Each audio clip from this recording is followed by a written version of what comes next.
माँ जल्दी करो ना, बहुत तेज भूख लगी है। हाँ माँ जल्दी करो ना, पेट में चूहे छलांगे मार रहे हैं। अरे ला तो रही हूँ, सारा दिन बस माँ की ही जान खाते रहो। अरे माँ परेशान क्यों होती हो? भैया की शादी के बाद भाभी आ जाएगी, फिर तो तुम्हें आराम ही आराम हो जाएगा। अच्छा भाभी क्यों, तू नहीं करेगा शादी? अब कोई अच्छी लड़की मिल जाएगी तो जरूर करूंगा, पर पहले आप तो कर लो। हाँ हाँ मैं भी देखूंगी, बीवियों के आने के बाद तुम दोनों उन्हें कितना परेशान कर पाते हो। हाथ में सब्जी का डोंगा लाते हुए उमा ने कहा तो उसकी बात सुनकर उसके दोनों बेटे मुस्कुराने लगे।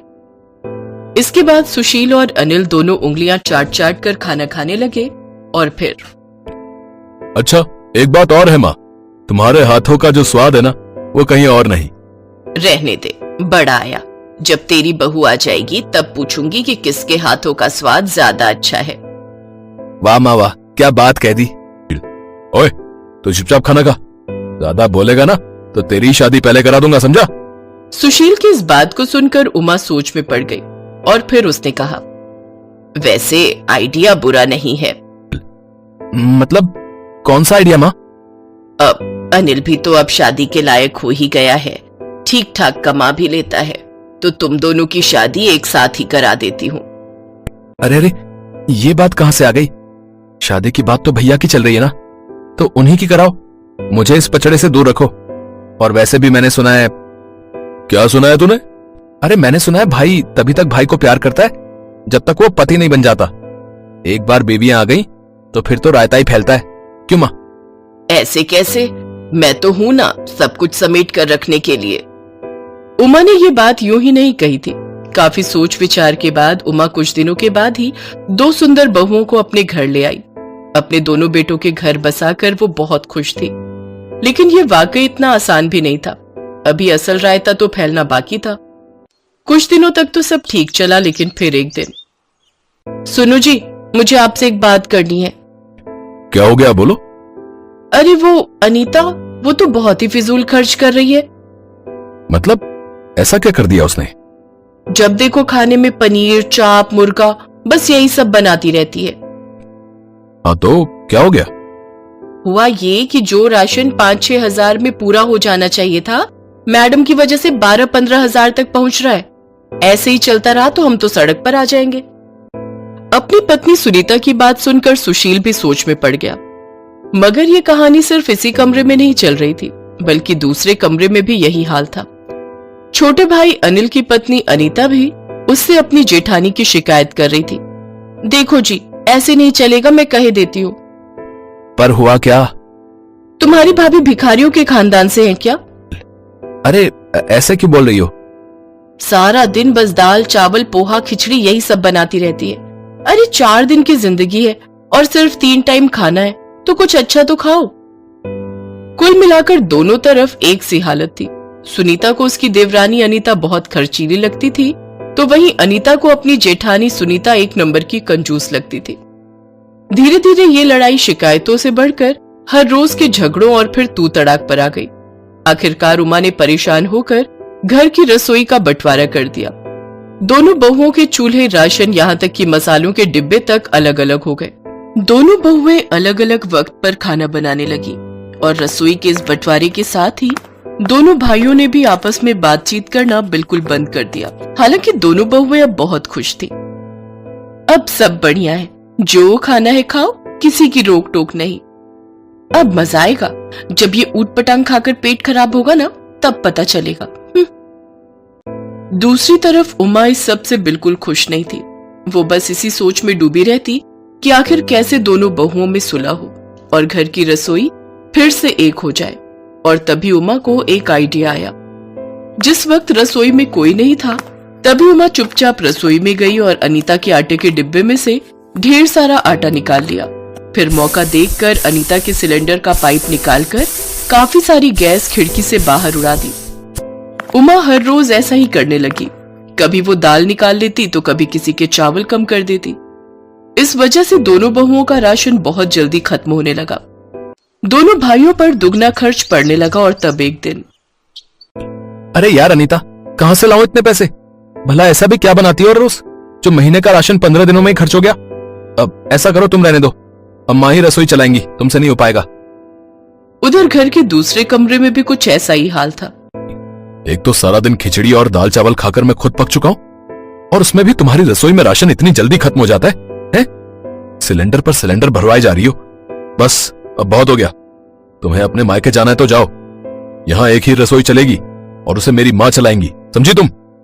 उमा का तरीका काम कर गया था।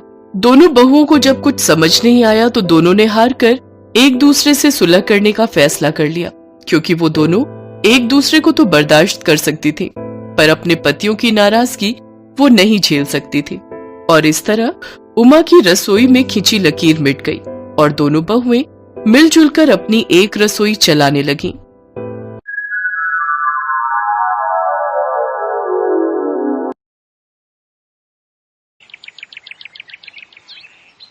मुंबई शहर के नेहरू कॉलेज में पढ़ने वाली बिपाशा और शिखा बेस्ट फ्रेंड थी। उन दोनों में जमीन आसमान का फर्क था। बिपाशा जहां एक बड़े अमीर घराने से ताल्लुकात रखती थी, तो वहीं शिखा मुंबई की एक चौल में रहती थी। भले ही उनमें अमीरी गरीबी का काफी फर्क हो, लेकिन दोनों में सगी बहनों से भी ज्यादा प्यार था। कॉलेज में साथ बैठना, खाना पीना, सब काम वो साथ में करती थी। एक रोज कॉलेज खत्म होने के बाद दोनों अपने अपने घर जाने के लिए निकलती हैं। तब बहुत तेज बारिश होने लगती है। शिखा बस स्टैंड पर खड़े होकर बस का इंतजार कर रही होती है कि तभी बिपाशा अपनी कार लेकर वहां पहुंच जाती है और कार का शीशा नीचे करते हुए कहती है, ओए शिखा, चल आज जल्दी से आकर कार में बैठ जा, नहीं तो भीग जाएगी। ठीक है। अच्छा सुन, तू कह रही थी ना आज आंटी कहीं जाने वाली है, शाम तक घर आएगी, तो तू ऐसा कर, तब तक मेरे ही घर चल ले, आज डिनर वहीं कर लेना, उसके बाद शाम को मेरा ड्राइवर तुझे तेरे घर ड्रॉप कर देगा। प्लीज यार, अब मना मत करियो। अच्छा ठीक है, जैसा तुझे ठीक लगे। कुछ देर में ही दोनों सहेलियां बिपाशा के घर पहुंच जाती हैं।